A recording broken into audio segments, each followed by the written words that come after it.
Kailangan mong lumayo sa boyfriend mo kung ayaw mong kainin namin pamilya nila. Magandang gabi, Kuya Ruel. Itatago mo sana ang pangalan ko. Hindi ko alam kung anong klaseng pamilya ang napasukan ko, pero isang bagay ang sigurado, hindi sila tao. Noong una, normal naman ang lahat. 5 buwan pa lang kami ni Martin, pero pakiramdam ko, siya na talaga ang gusto kong makasama habang buhay. Mabait siya, maalaga, at ramdam kong mahal na mahal niya ako. Kaya nangyayay niya akong ipakilala sa pamilya niya sa probinsya nila, hindi na ako nagdalawang isip. Nang dumating kami roon, agad kong napansin ang kakaiba sa kanila. Tahimik ang bahay, masyadong tahimik. Wala masyadong kagamitan at parang laging madilim sa loob kahit tanghaling tapat. Ang nanay niya, si Aling Lorna, ay payat pero matangkad at ang mga mata niya ay parang laging nagmamasid. Ang tatay naman niya, si Mang Ernesto, ay hindi nagsasalita. Ni hindi ako tinapunan ng tingin. Ang mga kapatid niya, sina Rodel at Mira, parehong maputla at parang pagod na pagod. Pero ang pinakayaw ko, ang paraan ng pagditig nila sa akin. Sa unang gabi ko roon, naghanda sila ng malaking hapunan. May sabaw, may inihaw, may kung ano-anong ulam na hindi ko pa nakikita dati. Ang sabi ni Martin, special daw ang gabing yon.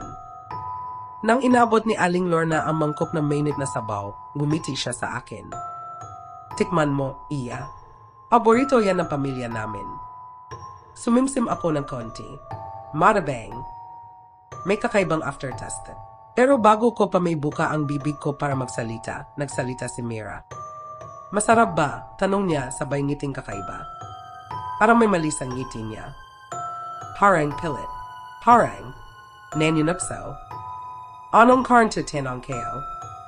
Tahimik. Walang sumagot. Lahat sila nakatingin lang sa akin. Hanggang sa biglang tumawa na mahina si Rodel. Kailangan mong lumayo sa boyfriend mo. Kung ayaw mong kainin namin. Akala kayo joke lang, pero walang tumawa. Wala ni isang gumiti. At doon ko lang napansin na si Martin mismo ay hindi tumitingin sa akin. Napansin kong hindi ko makita ang mga kapitbahay nila. Ang buong baryo nila, tahimik. Mas tahimik pa kaysa sa normal. Bakit walang tunog ng kahit anong hayop? Walang manok, walang aso, walang kahit anong tunog sa gabi.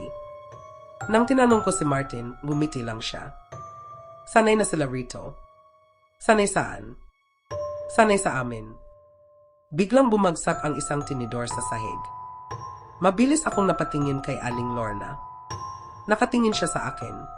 Ngayon lang ako nakakita ng ganong klaseng tingin, parang titig ng isang gutom na hayop. Kung talagang mahal mo si Martin, hindi ka na dapat lumayo, bulong niya. Mabilis kang masasanay.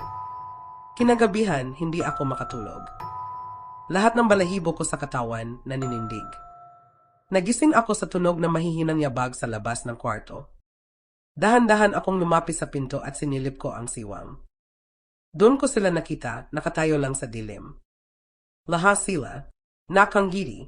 Walang trace, 12:00 na ng gabi pero gising pa rin sila, nakapalibot sa kwarto namin ni Martin. Napatras ako, pero may tumapik sa balikat ko.